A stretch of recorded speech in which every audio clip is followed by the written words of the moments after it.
10 साल से सरकार चल रही है और 10 साल के काम गिनवाओ, उसके बाद वोट लो। अब काम क्या गिनवाएंगे? ये कहेंगे कि हमने 10,792 को बेरोजगार कर दिया है। अब पता नहीं एलजी साहब किस वजह से देरी कर रहे हैं। हम तो उनसे भी कहना चाहते हैं, आप हमारे बड़े भाई हो, हमें अपने रोजगार पर वापिस दे दो, आप साइन कर दीजिए। और हमें 6 महीने हो गए प्रदर्शन करते हुए, ठीक है। हमारे 17-18 बहन भाई शहीद हो गए हैं।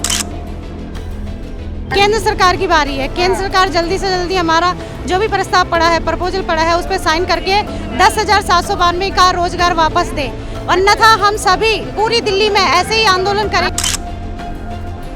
कोई पॉलिटिक्स थोड़ना है कि हम इनके सत्ता के प्रतिनिधित्व करते हैं या इनके सत्ता का प्रतिनिधित्व करते हैं। हम तो वही डिफेंस है। हमारे लिए तो हर सरकार बराबर है और हम हर सरकार के लिए हम बराबर है। नमस्कार, आप देख रहे हैं इंस्टा फीड और मैं हूं शिव राजपूत। इस समय मौजूद हैं दिल्ली के लाल किला में। हमारे पीछे यहाँ पे कुछ लोग मौजूद हैं जो हमारा रोजगार वापस करो मार्शल, अच्छा बस मार्शल सिविल वाले हैं ये लोग, यही करते हैं। मैम क्या मांग है कि आपकी बस मार्शल? सर हमारी मांग ये है कि हमें ना ड्यूटी से हटा दिया गया था। 6 महीने हो गए हैं हमें धरना प्रदर्शन करते हुए यहाँ सचिवालय पे, और अभी तक हमारा रोजगार नहीं दिया। हम यही चाहते हैं दिल्ली सरकार से कि हमारा रोजगार वापस दे। अच्छा, लिखा हुआ है 10,752 बस मार्शल। हाँ जी, 10,792 लोगों को बेरोजगार कर दिया था, जिसके कारण सर आज हमारी नौबत आ गई है कि हम लोग रोड पे आने के लिए तैयार हैं। हम हाँ जी। तो क्या दिल्ली सरकार नहीं सुन रही है? एलजीजी भी तो होंगे ना, केंद्र सरकार नहीं सुन रही है? नहीं सर, कोई भी हमारी कोई सुनवाई नहीं कर रहा है। अभी विधानसभा में हमारी बात को रखा गया था, लेकिन वो लिखित रूप में सर कोई प्रस्ताव नहीं हमारे पास आया है। मौखिक रूप से बस बोला गया, प्रस्ताव पास किया गया था बस। एलजी साहब साइन नहीं कर रहे हैं हमारे प्रस्ताव को लेकर, इसलिए हम बहुत ज़्यादा प्रॉब्लम में हैं और हमारी दिक्कत कोई परेशानी कोई कुछ नहीं समझ रहा है। तो मुख्यमंत्री जी उनको तो जेल भेज दिया गया है। सर उनको सीएम सर तो हैं, पीएम सर तो हैं, पीएम सर तो नौकरी लगा सकते हैं हमारी। अच्छा, तो अधिकारी तो हैं, एलजी साहब तो हैं, एलजी साहब तो साइन कर सकते हैं।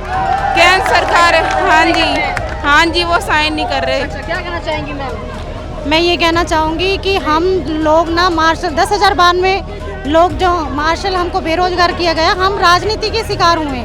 अच्छा, राजनीति के शिकार? बिल्कुल राजनीति की ये सोची समझी चाल है दोनों सरकारों की कि पहले हमारी सैलरी नहीं दी केंद्र सरकार और राज्य सरकार की नहीं दी। बिल्कुल, क्योंकि चुनावों के दौरान ही ये सब क्यों किया गया? एक सोची समझी चाल है।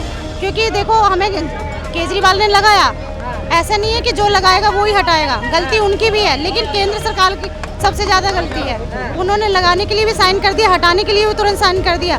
वो एक बड़े अधिकारी हैं, पहले उनको ये सोच समझ लेनी चाहिए कि भाई मैं साइन कर रहा हूँ, क्या इनमें बच्चों का भला है? सरकार कोई ऐसी नहीं है कि बेरोजगार करेगी, सरकार तो रोजगार देने वाली होती है। यानी राजनीति का शिकार बना? बिल्कुल, हम राजनीति का शिकार है और हम चाहते हैं एलजी साहब से कि जल्द से जल्द हमारे फाइल जो चल रही है उस फाइल पे साइन करें और हमारे रोजगार को बहाल करें। बस बिल्कुल एलजी साहब भी करेंगे। मैं मुख्यमंत्री जी तो अब जेल में कैसे हो पाएगा फिर काम? देखो, हाँ मुख्यमंत्री ने तो हमारा प्रस्ताव पास कर दिया है। अब बारी है बीजेपी सरकार की, केंद्र सरकार की बारी है। केंद्र सरकार जल्दी से जल्दी हमारा जो भी प्रस्ताव पड़ा है, प्रपोजल पड़ा है, उस पर साइन करके 10,792 का रोजगार वापस दे, अन्यथा हम सभी पूरी दिल्ली में ऐसे ही आंदोलन करेंगे। मैम चुनाव चालू हो गए हैं तो अब तो कुछ नहीं पाएगा। जी मैम।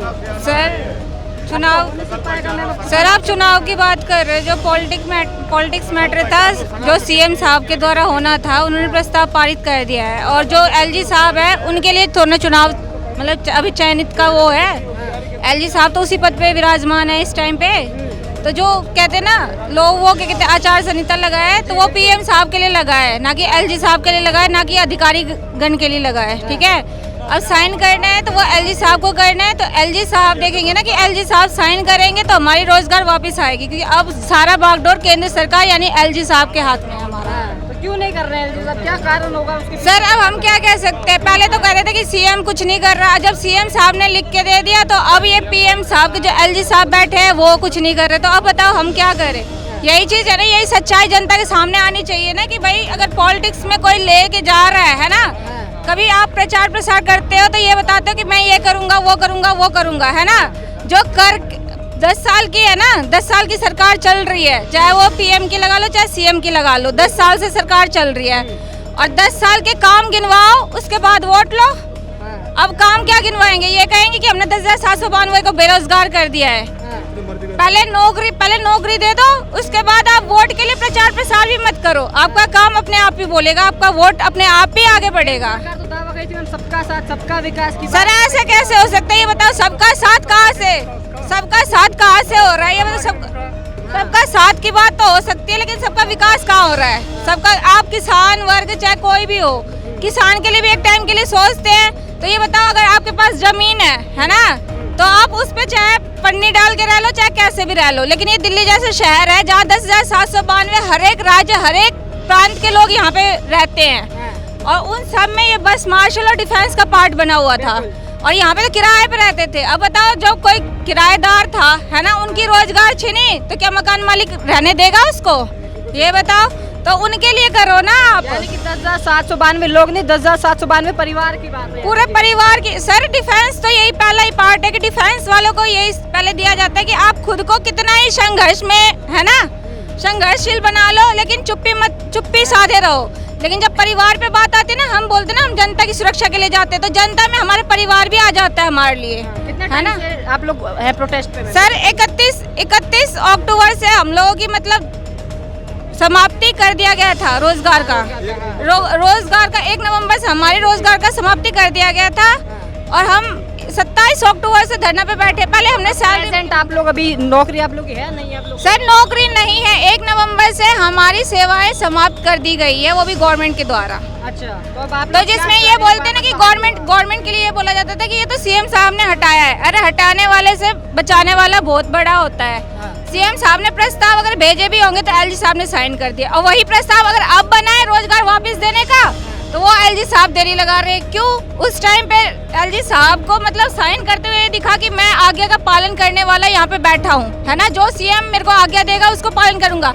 वही आज्ञा तो उसने रोजगार के लिए भी दिया है सीएम ने, तो उसका पालन क्यों नहीं कर रहे? तो ये सारा पॉलिटिक्स मैटर है सर। पॉलिटिक्स की वजह से यानी आप लोग पहले कहते थे फंडिंग नहीं है, फंडिंग में वहीं पे मान लो ये दिल्ली गवर्नमेंट है ना, कभी आपने देखा है कि जो सैनिक होते हैं या पुलिस होते हैं या डिफेंस होते हैं वो किसी सरकार सत्ताधारी का प्रतिनिधित्व करता है? कभी नहीं करता, वो सबका होता है। लेकिन इन्होंने ये चीज़ है ना राजनीति में डाल दिया। जो दिल्ली सिविल डिफेंस बोलते हैं ना, दिल्ली होम गार्ड, वो सेंट्रल गवर्नमेंट के अंदर आता है। वो उनके लिए कैमराएं नहीं लग रही बस के अंदर, हैं, उनमें हूटर बटन नहीं दब रहा। तो ये सारी चीज पॉलिटिक्स में है। अभी भी वो क्या कहते हैं, होम गार्ड है वहाँ पर विराजमान, ठीक है, अभी भी एक्स सर्विसमैन है, वो भी वर्किंग में है। तो अब आप लोग चाह रहे हैं जितने आपके लोगों को निकाला गया उनकी वापस बहाली की जाए? यानी सर हम यही कह रहे हैं, हम कोई पॉलिटिक्स थोड़ना है कि हम इनके सत्ता के प्रतिनिधित्व करते हैं या इनके सत्ता का प्रतिनिधित्व करते हैं। हम तो वही डिफेंस है, हमारे लिए तो हर सरकार बराबर है, और हम हर सरकार के लिए हम बराबर है। क्योंकि जहाँ जो बोलते थे सरकार के अंडर में जो काम आता था वो भी निष्काम काम भी होता था सर, उसके लिए भी हम लोग आगे रहते थे। तो आज तो हमारी बस एक छोटी सी मांग है, वो रोजगार की मांग, जो कि हर जनता का कहते हैं ना, हर जनता उसके लिए बराबर है। लेकिन एक आपने हम इसलिए मांग कर रहे हैं क्योंकि 10 साल 15 साल 20 साल 30 साल इतने सालों से वर्किंग लोगों को हटाया गया है। तो क्या लग रहा है, मैं आप लोग अगर आपकी मांग नहीं सुनी जाती, क्या आगे कदम उठाने वाले हैं आप लोग? सर मांग ऐसी कुछ नहीं है कि जो मांग नहीं सुनी जाएगी। अगर कहते हैं ना, अगर नेता को अगर अपनी गद्दी दिखेगी ना तो वो मांग जरूर सुनेंगे। अच्छा। मांग कोई बड़ी मांग नहीं है, हमने कोई गद्दी का मांग नहीं कर लिया कि हम कोई राजनेता नहीं बनना चाहते या हम कोई बड़े पैसे वाले नहीं बनना चाहते।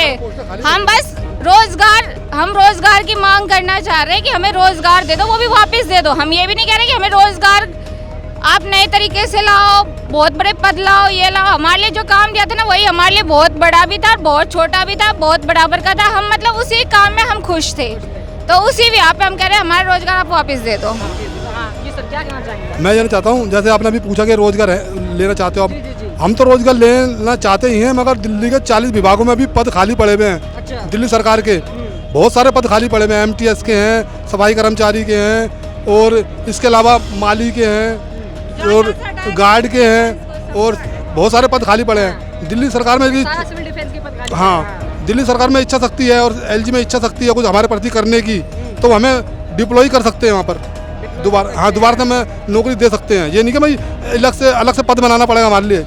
पद तो दिल्ली सरकार में खाली पड़े हैं बहुत सारे, कई सालों से भर्ती हुई नहीं है दिल्ली सरकार में। तो अब भर्ती करेंगे सर, इसलिए तो शायद हटाया गया, कह रहे थे कि अब नई भर्ती और निकाली हमारे तो हमारे आदरणीय केजरीवाल साहब ने हमारा बजट भी पास कर दिया है। 280 करोड़ हमारा विधानसभा बजट भी पास हो चुका है। हमारे हमारी सैलरी के लिए बजट पास हो चुका है, सिर्फ रखने की देरी है बस। अब पता नहीं एलजी साहब किस वजह से देरी कर रहे हैं। हम तो उनसे भी कहना चाहते हैं, आप हमारे बड़े भाई हो, हमें अपने रोजगार पर वापस दे दो, आप साइन कर दीजिए। और हमें 6 महीने हो गए प्रदर्शन करते हुए, ठीक है। हमारे 17-18 बहन भाई शहीद हो गए हैं, कोई ब्रेन हेमरेज से, कोई हार्ट अटैक से, कोई कैसे शहीद हो चुका है हमारा।